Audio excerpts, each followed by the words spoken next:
Maths foundation का आज का पहला क्लास 16 अप्रैल शाम 6 बजे स्टार्ट हुआ है। तो हम लोग इस बैच में क्या पढ़ने वाले हैं, क्लास 10th का जो हम लोगों ने एक स्पेशल मैथ के लिए बैच बनाया है, मैथ्स फाउंडेशन बैच। इसमें हम लोग आपको किस प्रकार पढ़ाएंगे, क्या क्या आपको इसमें सुविधा मिलने वाली है, वो चीज़ आप देख लीजिए। यहाँ पे हमने लिख रखा है कि आपको इस फाउंडेशन बैच में क्या क्या पढ़ाया जाएगा। तो थोड़ा सा देख लीजिए क्या क्या है कि मैथ्स फाउंडेशन में हम लोग आपको क्या पढ़ाएंगे कि प्रत्येक दिन शाम 6 PM यानी कि 6 बजे शाम में एक वीडियो दिया जाएगा, आप लोग उसे देखिएगा। उसमें हम लोग आपको कैसे तैयारी करवाएंगे वो देखिए।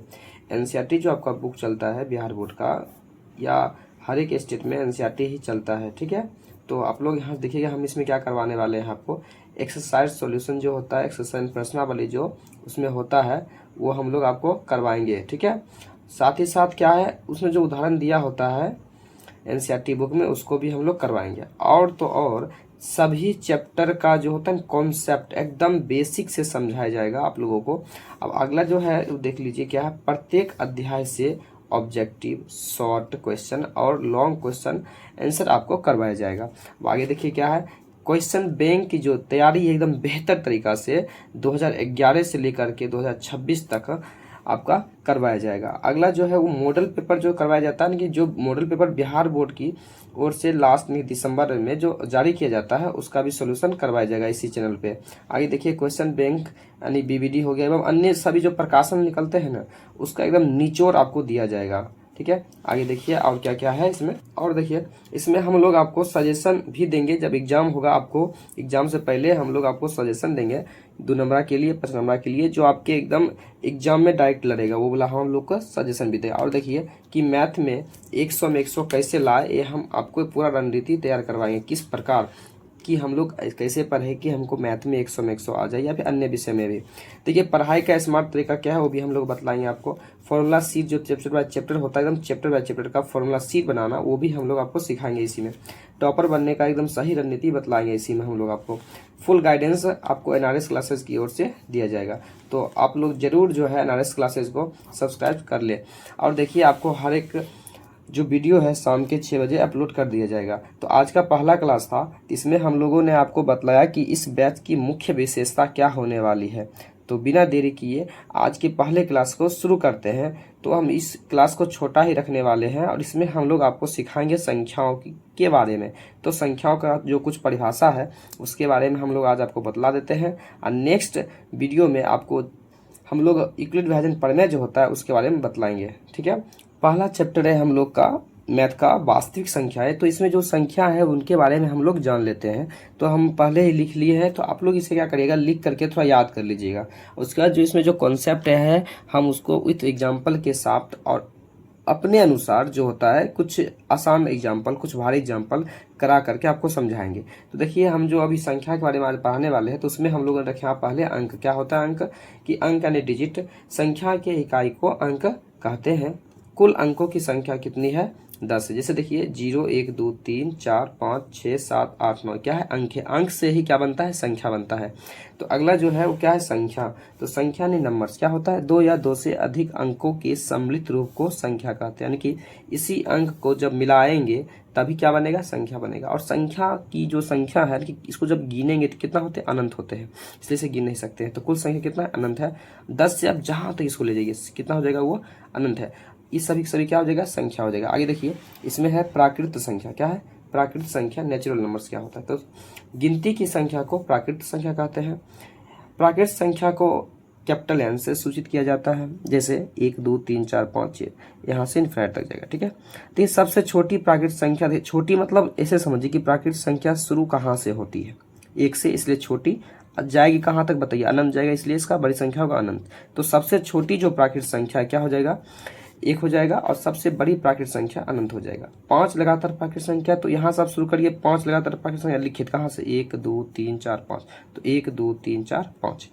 2 लगातार प्राकृत संख्या का मौसम या एचसीएफ कितना होता है, 1 होता है। कितना होता है, 1 होता है। ये ऑब्जेक्टिव भी पूछा है आपके एग्जाम में, देख लीजिएगा। तो पूर्ण संख्या यानी कि होल नंबर्स क्या होता है, तो शून्य सहित गिनती की संख्या को पूर्ण संख्या कहते हैं। पूर्ण संख्या को कैपिटल डब्लू से सूचित करते हैं। जैसे 0 1 2 3 4 5 कहाँ तक जाएगा, इन्फिनाइट तक जाएगा। ठीक है, तो इसमें देखिए शुरुआत कहाँ से हो रहा है, 0 से, इसलिए इसका सबसे छोटी पूर्ण संख्या क्या हो जाएगा, 0 हो जाएगा। तो लिखे हैं सबसे छोटी पूर्ण संख्या क्या होती है, 0 होती है। सबसे बड़ी पूर्ण संख्या क्या होगी, कहाँ तक जाएगा, ये इन्फिनाइट, इसलिए अनंत बोलिए, इन्फिनाइट बोलिए। 5 लगातार पूर्ण संख्या लिखे तो शुरू से लिखिए, तो 0 1 2 3 4 5 हो गया, तो हो गया 0 1 2 3 4 5, 4 तक हो गया 5 पूर्ण संख्या। तो कह रहा है यहाँ पर सभी प्राकृत संख्या एक पूर्ण संख्या होती है, किंतु सभी पूर्ण संख्या प्राकृत संख्या नहीं होती। मतलब सभी के सभी प्राकृत संख्या कहाँ से होता है, 1 से लेकर के जहाँ तक ले जाइए वो सभी के सभी किस्मों का पूर्ण में। क्यों होगा पूर्ण में, क्योंकि देखिए पूर्ण में 1 2 3 4 5 ऐसे बढ़ते जा रहा है अंत तक, यानी कि 1 से लेकर के पूरा संख्या क्या होता है, प्राकृत। मतलब पूर्ण में ही क्या होता है, प्राकृत होता है, जबकि प्राकृत में पूर्ण नहीं होता है। वही बात यहाँ लिखा है। आगे देखिए सम यानी कि इवन नंबर क्या होता है, तो वैसी संख्या जो 2 से पूरा पूरा भाग लग जाए उसे क्या कहेंगे, हम सम संख्या कहेंगे। जैसे 2 4 6 8 क्या 2 से भाग लग जाएगा, इसलिए क्या है, सम संख्या है। तो सबसे छोटी सम संख्या क्या हो जाएगा, 0। सबसे बड़ी संख्या सम में क्या हो जाएगा, वो इन्फिनाइट हो जाएगा। क्या हो जाएगा, इन्फिनाइट, इनका अनंत। 5 लगातार सम संख्या लिखिए तो क्या होगा, 2 4 6 8 10, इस प्रकार ये हो जाएगा 5 लगातार सम संख्या। सम संख्या का व्यापक रूप 2n होता है। क्या होता है, 2n होता है, याद रखिएगा। जहाँ n बराबर क्या होता है, प्राकृत संख्या। 2 लगातार सम संख्याओं का HCF जो है 2 होता है। ये भी आपके एग्जाम में पूछा गया है। यदि a और b 2 लगातार सम संख्या हो तो a और b का HCF कितना होगा, 2 होगा। याद रखिएगा, ये भी पूछा गया आपके एग्जाम में। तो विषम संख्या यानी कि ऑड नंबर क्या होता है, वैसी संख्या जो 2 से पूरा पूरा भाग नहीं लगे उसे विषम संख्या कहते हैं। जैसे 1 2, देखिए 2 तो नहीं होगा, विषम नहीं है, वो तो सम है। तो 1 3 5 7 9 11, ये क्या हो जाएगा, ये हो जाएगा हम लोग का विषम संख्या। सबसे छोटी विषम संख्या कहाँ से हुआ, 1 से, इसलिए 1। सबसे बड़ी विषम संख्या कहाँ तक जाएगा, इन्फिनाइट तक, इसलिए अनंत तक। 5 लगातार विषम संख्या लिखे तो क्या होगा, 1 3 5 7 9, ये सब हो जाएगा विषम संख्या। 5 को लिख लीजिए। आगे देखिए विषम संख्या का जो व्यापक रूप होता है 2n प्लस में 1, जहाँ n क्या होगा, प्राकृत संख्या। याद रखिएगा, ये भी आपके एग्जाम में पूछा गया है। कह रहे 2 लगातार विषम संख्या का मौसा कितना होता है, 1 होता है। ये भी आपके एग्जाम में पूछा गया, तो आप लोग इसे याद रखिएगा जरूर। अभाज्य संख्या या फिर रूढ़ संख्या प्राइम नंबर्स क्या होता है, वैसी संख्या जो एक और स्वयं के अलावे अन्य किसी संख्या से भाग नहीं लगे उसे क्या कहेंगे, हम लोग अभाज्य संख्या कहते हैं। जैसे 2 हो गया, 3 हो गया, 5 हो गया, 7 हो गया, 11, इस प्रकार जाएगा इन्फिनाइट तक। या फिर वैसी संख्या जिसका गुणनखंड कितना हो, 2 हो। ठीक है, वो क्या हो जाएगा, अभाज्य संख्या हो जाएगा। देखिए सबसे छोटी अभाज्य संख्या क्या होती है, 2 होती है। सबसे बड़ी अभाज्य संख्या क्या होती है, अनंत होती है। 5 लगातार अभाज्य संख्या लिखिए, क्या होगा, 2 3 5 7 11। समझिए यहाँ पे आगे लिखे हैं कि हम लोग जो सम है, सम अभाज्य संख्या है वो 2 होता है। ये भी आपके एग्जाम में पूछा गया। देखिए यहाँ पर जो एग्जाम्पल लिखे 2 3 5 7 11, देखिए ये 3 विषम है, 5 भी विषम है, 7 भी विषम है, 11 भी विषम है। अब जितना भी लिखिए सबको सब या तो विषम होगा, विषम ही होगा। आगे देखिए क्या लिखिए यहाँ पे, एक ही संख्या ऐसी है 2 जो कि क्या है, सम है और अभाज्य है। इसलिए यहाँ पे नोट में हम लिखा है कि सम भी होना चाहिए और अभाज्य भी होना चाहिए। वो क्या है, केवल 2 है। याद रखिएगा, ये आपके एग्जाम में भी पूछा है। आगे देखिए 2 लगातार अभाज्य संख्याओं का HCF कितना होता है, 1। ये भी आपके एग्जाम में पूछा है, याद रखिएगा कि 2 लगातार अभाज्य संख्या का HCF कितना होता है, 1 होता है। और HCF निकाला हम सिखाएंगे अगले वीडियो में। ठीक है, अभी देखिए यदि a और b कोई अभाज्य संख्या है तो उसका LCM कितना होगा, a गुना b, यानी कि a और b का अगर अभाज्य संख्या है, एलसीएम पूछे दोनों गुना हो जाएगा, एचसीएफ पूछे तो 1 हो जाएगा। ये भी आपके एग्जाम में पूछा, याद कर लीजिए। आगे देखिए अगला है भाज्य संख्या या फिर यौगिक संख्या या फिर संयुक्त संख्या। इसी का तीनों इसी का नाम है। अब एग्जाम में किसी प्रकार पूछ सकता है, यौगिक संख्या से या संयुक्त संख्या से। कंपोजिट नंबर इसका एग्जाम्पल इंग्लिश होता है। वैसी संख्या जो एक और स्वयं के अलावे अन्य किसी भी संख्या से भाग लग जाना चाहिए तो वो क्या हो जाएगा, भाज्य संख्या। जैसे 4 हो गया, इसका मतलब समझिए क्या बोले थे हम, या तो ये 1 से भाग लगेगा। देखिए क्या 4 1 से भाग लग जाएगा, हाँ लग जाएगा। क्या 4 जो है 2 से भाग लग जाएगा, हाँ लग जाएगा। क्या 4 स्वयं से भी भाग लगेगा, हाँ लग जाएगा। परिभाषा क्या था कि एक एवं स्वयं के अलावे किसी अन्य संख्या से भाग लगना चाहिए। तो किसी अन्य संख्या, जैसे देखो 2 हो गया, 1 और स्वयं यानी कि 4, इससे तो भाग लगना ही है। इसके अलावे अगर किसी और संख्या से भाग लग जाए तो क्या हो जाएगा, अभाज्य नहीं, भाज्य हो जाएगा। क्या हो जाएगा, वो भाज्य हो जाएगा। अगर एक एवं स्वयं से ही केवल भाग लगे, अन्य संख्या से भाग नहीं लगे, तो हो जाता है अभाज्य। अभाज्य क्या होता है, एक एवं स्वयं के अलावे भी किसी एक संख्या से भाग लगनी चाहिए। जैसे देखिए 2 लग गया, इसलिए क्या हो गया, ये अभाज्य नहीं, क्या हो गया, ये भाज्य संख्या। आप लोग याद रखिएगा, इसका ये एग्जांपल हो। सबसे छोटी भाज्य संख्या क्या है, 4 है, याद रखिएगा। सबसे बड़ी भाज्य संख्या क्या होगा, अनंत हो जाएगा। एक नोट देखिए क्या है, एक ना ही अभाज्य संख्या है, साथ ना ही क्या है, भाज्य है। याद रखिएगा। पूर्णांक संख्या यानी कि इंटीजर्स नंबर्स क्या होता है, शून्य सहित धनात्मक तथा ऋणात्मक संख्या को पूर्णांक संख्या कहते हैं। पूर्णांक संख्या को कैपिटल आई या फिर जेड से सूचित किया जाता है। अब इसमें क्या होता है कि जीरो और इधर वाला सभी सभी ऋणात्मक हो जाता है, इधर वाला सभी सभी धनात्मक हो जाता है, ठीक है। यानी कि प्लस वाला भी सभी संख्या, जीरो भी और सभी सभी निगेटिव संख्या भी पूर्णांक संख्या में चली आती है। अब अगला है सअभाज्य संख्या को प्राइम नंबर्स। ये क्या होता है, कह रहा है दो अभाज्य संख्याओं का वैसा युग्म जिसका मौसो कितना हो, एक हो, उसे क्या कहेंगे, सअभाज्य संख्या। या फिर ऐसा बोलेंगे दो संख्याओं का युग्म जिसका मौसो कितना हो, एक हो, वो क्या हो जाएगा, सअभाज्य संख्या हो जाएगा। जैसे देखिए 2 3 का एचसीएफ निकल आएगा एक, इसलिए क्या है, ये सअभाज्य संख्या है। 3 5 का एचसीएफ एक ही आएगा, इसलिए क्या है, ये सअभाज्य संख्या है। ये नोट क्या है देखिएगा, जो परिभाषा है उसी से नोट बना है कि यदि ए और बी क्या है कि सअभाज्य संख्या है तो बताइए ए और बी का एचसीएफ कितना होगा, एक होगा। ये भी आपके एग्जाम में पूछा गया है, तो आप लोग जरूर इससे याद कर ले। भिन्न संख्या क्या होती है, फ्रैक्शन नंबर। जो संख्या अंश और हर के रूप में हो उसे क्या कहेंगे, भिन्न संख्या कहते हैं। बस सिंपल था, मतलब बट्टा वट्टा जिसको लिखते हैं वो क्या हो जाएगा, भिन्न संख्या हो जाएगा। तो भिन्न संख्या बराबर क्या होता है, अंश बटा हर होता है, याद रखिएगा फॉर्मूला है, ठीक है। आगे देखिए, कह रहा है वास्तविक संख्या, रियल नंबर्स, ये क्या होता है, तो वैसी संख्या जिसमें परमेय संख्या एवं अपरमेय संख्या आते हैं उसे क्या कहेंगे, वास्तविक संख्या कहते हैं। जैसे एग्जांपल देखिए, यहाँ पे नोट देख लीजिए, एग्जांपल तो देखेंगे बाद में। वास्तविक संख्या को कैपिटल आर से सूचित किया जाता है। इसका एग्जांपल जैसे जीरो, जितना परमेय वाला संख्या वो, जितना अपरमेय वाला संख्या वो, सब इसमें लिख दीजिए, वो सब क्या हो जाएगा, वास्तविक संख्या। या फिर इसके पहले जितना भी संख्या पड़े सभी क्या होगा, वास्तविक संख्या। कह रहा वास्तविक संख्या को संख्या रेखा पर दर्शाया जा सकता है, याद रखिएगा। कह रहा अपरमेय संख्या, इरेशनल नंबर्स क्या होता है, वैसी संख्या जिससे पी बटा क्यू के रूप में नहीं लिखा जा सके उसे अपरमेय संख्या कहते हैं। और जहाँ क्या होता है, Q equal to not zero भी होता है, ये आप उसी में ऐड कर लीजिएगा। अब जैसे कि जो संख्या रूट से बाहर नहीं निकली होता है अपरमेय, पाई भी क्या है, एक अपरमेय संख्या। और जिसका दशमलव प्रसार एकदम दोहराए नहीं, ये लगातार बढ़ते रहे, इसे करके बढ़ते रहे, वो क्या हो जाएगा, वो अपरमेय संख्या होता है, याद रखिएगा।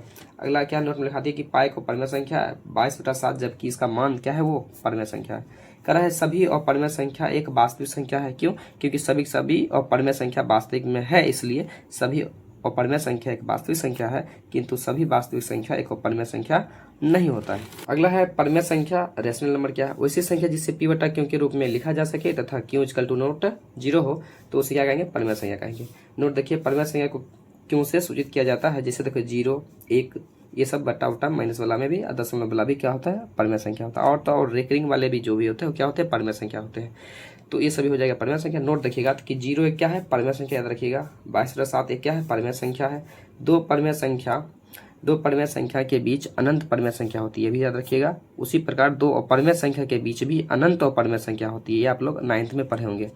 देखिए अगला है कि सभी वास्तविक संख्या एक परमेय संख्या नहीं होती है, जबकि किंतु सभी परमेय संख्या एक क्या होगा, वास्तविक संख्या होगी। अगला देखिए, जो संख्या शांत हो तथा रेकरिंग लगा हो वो सभी संख्या क्या होगी, परमेय संख्या होगी। इम्पॉर्टेंट है नोट, क्योंकि परमेय संख्या से ऑब्जेक्टिव पूछता है कि कौन परमेय संख्या है। तो परमेय संख्या क्या होता है, जो रूट से बाहर निकल जाए, जिसका दशमलव प्रसार शांत हो, रेकरिंग वाला जो हो वो क्या हो जाएगा, परमेय संख्या हो जाएगा। संख्या रेखा क्या है, नंबर लाइन क्या है, जिस रेखा पर सभी संख्या को क्या हो दर्शाया जा सके उसे संख्या रेखा कहते हैं। इस प्रकार इस पर हम सभी संख्या को क्या कर सकते हैं, दर्शा सकते हैं। देखिए शांत संख्या क्या होता है, टर्मिनेटिंग नंबर्स, वैसी संख्या जिसका हर क्या हो, 2n या फिर 5m हो अथवा 2n गुना 5m के रूप का हो तो उसे शांत संख्या कहते हैं। देखिए इसका हर देख कर ही पता करते हैं शांत या अशांत है। हर अगर 5 के रूप में हो या केवल 2 के रूप में हो या 2 और 5 दोनों के रूप में हो वो होता है शांत। अगर इसके अलावा कोई और संख्या आ जाए तो वो हो जाएगा अशांत संख्या। देखिए हम लोग जो आपको पढ़ाएंगे इसमें शांत संख्या को दशमलव प्रसार में बदलना, तो वहाँ पे हम लोग पूरा डिटेल से शांत संख्या के बारे में अच्छा से पढ़ लेंगे। अभी परिभाषा था तो केवल आप परिभाषा देख लीजिए, याद कर लीजिएगा, ठीक है। आगे देखिए अशांत संख्या नॉन टर्मिनेटिंग नंबर्स क्या होता है, वैसी संख्या जिसका हर क्या हो 2n या 5m एवं 2n गुना 5m के रूप का नहीं हो उसे क्या कहेंगे, अशांत संख्या कहेंगे। जैसे देखिए यहाँ पे क्या है 21 है, 3 और 7 आएगा इसमें, यानी कि यहाँ क्या आ गया 3 और 7 आ गया, इसलिए क्या है अशांत है। अगर वही 2 और 5 रहता तो शांत हो जाता। उसी प्रकार इसमें भी 2 5 नहीं है और इसमें भी 2 5 नहीं है, इसलिए क्या है अशांत संख्या है। अब देखिए यहाँ जो लिखे हैं हम लोग परमेय 1.1 जो क्या है इक्वलिट विभाजन परमेय का, तो हम लोग इसे नेक्स्ट वीडियो में पढ़ेंगे। आज के लिए इतना ही रहने देते हैं। आप लोग संख्या के बारे में याद कर लीजिएगा, क्योंकि बेसिक चीज़ है संख्या के बारे में। अगर आपको ये चीज़ नहीं याद रहेगी तो आप लोग आगे नहीं पढ़ पाएंगे, इसलिए आप लोग उसे याद कर लीजिए। क्यों, देखिए वो जो संख्या है ना, संख्या से भी ऑब्जेक्टिव पूछा जाता है, तो आप लोग अगर उसे याद कर लेते हैं तो आगे समझने में कोई दिक्कत नहीं होने वाली है। और बेसिक है मैथ का, तो बेसिक आना ही चाहिए आपको। तो हम लोगों ने आपका कुछ बेसिक कॉन्सेप्ट क्लियर किया संख्याओं की समझ में। तो चलिए नेक्स्ट वीडियो में मिलते हैं, प्रश्नावली 1.1 और उसमें हम लोग पढ़ेंगे इक्वलिट विभाजन परमेय का, ठीक है। Thank you.